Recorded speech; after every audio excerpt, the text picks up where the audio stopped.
happening, stop the jerk. Why is the thing in it? But this is no. Wait a minute, what did I just say? Probably doesn't matter. Hello, humans, demons, or whoever you are. I'm Livius Wildcard, with Greg Eagles possibly making a return as Grim in a future Cartoon Network project, as well as the show at its 20th anniversary. I think it would be a great time to revisit Ennsville and review one of CN's most memorable shows, that being The Grim Adventures of Billy and Mandy. Created by Maxwell Adams, this show's about a dumbass and a psychopath abusing the Grim Reaper's power to go on wacky supernatural adventures. All of this, all because he just lost a game at Limbo. You know, in hindsight, this death got off easy compared to my death. It lasted for a good while until 2008, with 6 seasons, holiday specials, crossovers, and even a movie trilogy. That's not all, there was video games, comics, t-shirts, and merchandise that I can never have. Yeah, that was a lot of stuff, but let's talk about what it originally was before it became the Grim Adventures we all know and love today. Like how I worked the title in like that? Huh? Yeah. Interpretation of The Skull and You was a short film Adams made in college. Short has Mandy drill a hole into Billy's head for some reason. Other than Billy and Mandy themselves, this short was nothing like we had today. And on its own, the short isn't exactly funny either. But you know what? It must have done something right if Cartoon Network gave the green light on it. The show was paired up with another Cartoon Network original program by the same creator, Evil Con Carne, during the Cartoons block, and thus became Grim and Evil until they were separated. Where Grim became popular and successful, Evil was cancelled after 2 seasons. Since this is a Billy and Mandy video, I'm going to be focusing on that today.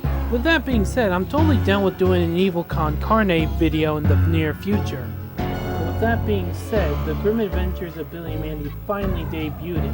It became an instant hit and staple of 2000s animation, and I don't know where I would be without it. But before I get all teary-eyed and nostalgic, let's talk about the main cast first. Starting with Billy, voiced by Richard Horvitz. He is the lovable dumbass with the heart of gold. He does have a violent side, it's only when spiders or clowns are nearby. He also has some of the best lines in the show. And they'll destroy us all to make it happen! This movie isn't stupid! You're stupid! My mom's ancient and grappling with the onset of menopause. And also based, apparently. On the exact opposite side of Billy, we have Mandy, voiced by Grey Delisle. And when I mean opposite, I mean exact opposite. Essentially, she's the ultimate evil in the form of a spoiled brat who hates everything except for maybe power. Even her parents are afraid of her. Normally, I don't like asshole main characters, but if said asshole main character is a villain, I'll let that slide. And Mandy has everything a good villain needs. And even though she is heartless, she does care for both Grim and Billy, feeling some type of attachment to them. And she also has her own couch gag moments after the theme song is over. I missed you, but my aim is improving. Pull my finger. It is not enough to succeed. Others must fail. I don't know why, but that last one feels like my high school life. Last of the trio, we have the Grim Reaper, or just commonly known as Grim. Aside from, well, being the Grim Reaper, he is the straight man to Billy and Mandy's antics. He despised both of the kids and wanted to get rid of them as soon as possible, or for the very least be freed from their bullshit. But as the series progresses, he warms up to the two of them and even does care for the both of them. Fun fact, he was supposed to have a British accent, however, Maxwell changed his mind after he heard Greg Eagles' performance with a Jamaican accent. And no, the rest of the main cast besides the trio is great too. Irwin's is Billy's best friend, who just so happens to be part mummy, and part vampire thanks to his grandfather, Dracula. Admittedly, that's the only interesting thing about Irwin. Most of the time, he's just a simp for Mandy. Here we have Hans Delgado, an 80s action hero parody, with a Swiss Army hand that's used to kill monsters and stuff. He's also voiced by Diedrich Bader, also known as the second best Batman voice ever. Also this meme. This beautiful meme. Look, the point I'm trying to make is nobody is born cool. Except, of course. There's Jeff the Spider. Well, he's obviously a spider, but weirdly enough, Billy's son. He wants his dad's approval, but Billy hates spiders, so their relationship is a bit complicated. I'll jab you good, you filthy bug! Why won't you love me, Dad? I'll be anything you want me to be. I want you to be dead! Also, he's voiced by Maxwell Adams himself. Thought I brought that up. Up next is Scar, who actually originated from Evil Con Carne, but once again, I'm not even on this stupid show anymore!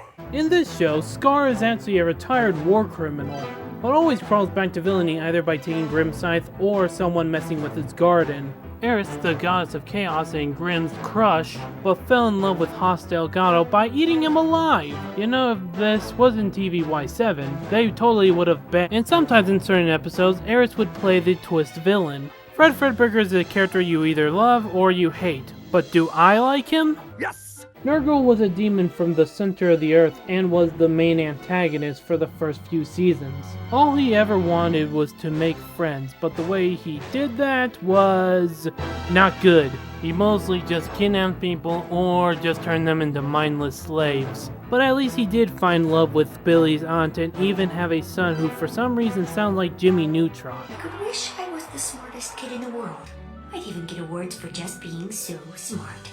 And I'd just get smarter and smarter and smarter and... After Nurgle's redemption arc, the show had a new big bad in the form of the Boogeyman, or just commonly known as Boogie. He was Grimm's bully from high school as well. Plus, he was the main antagonist out of the 2 of the 3 movies, which I have to say, for a guy who only made 3 appearances, that's pretty impressive. One last character I want to bring up before we move on to everything else is Jackolantern, who was not only the first villain of a special, but also the best Billy and Mandy villain. He's a immortal prankster who pulls pranks during Halloween. Trick-or-treat! Very well, then. Tricked! I want to save my full thoughts on him for a special video later down the line, but just know he has an interesting backstory, is a big threat, and is very, very entertaining as hell. You know, Grim, you and I aren't so different. How's that? Well, for starters, you got a good head on your shoulders. You're headstrong. Though I've never known you to stick your neck out for anyone. Until now, of course. Oh, cut it out! If you insist. I just wish we got to see more of him, though he did appear in the Billy and Mandy video game. Finally, moving on to the episodes themselves, each and every episode deals with dark subject matter or wacky supernatural shenanigans, either caused by Billy or someone else. They all have a dark sense of humor with disturbing imagery and uses gross out from time to time. The episodes rarely had any good endings. If anything, they're either precautionary tales where everyone dies, or teaches some type of moral in a messed up way. Plus, it's an episodic show, meaning they can kill off a character and don't explain how they came back in the next episode. For example, in the episode Attack of the Clowns, Billy has a clown phobia. In order to make him stop, Grimm and Mandy tried to make a funny clown. But after that didn't work, they put on clown costumes to entertain Billy. In frustration, Grimm grabs Billy and shakes him. In Billy's subconscious, he talks to his inner frat boy, as he said something that probably did not age well. It means you should be angry at them! How dare they be different? What? My way of life ain't good enough for them! So, you're saying I should beat them up? Billy, taking the advice, attempts to kill Mandy and Grimm. At the end of the episode, the failed experiment came back and ate all 3 of them alive. In another episode, The Love That Dare Not Speak Its Name, Billy falls in love with a hideous monster disguised as a female version of himself called Blandy.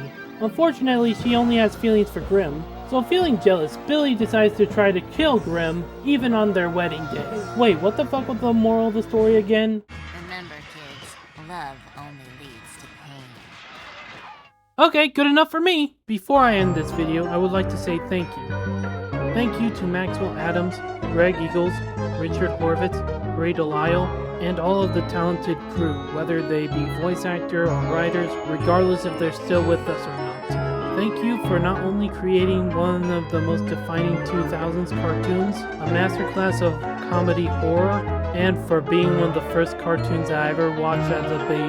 Now, if only Cartoon Network would give us that complete series DVD box set we deserve. And thank you for watching. Please like, share, comment, and subscribe. By the way, I've been cooking up a brand new outro line. Hope y'all like it!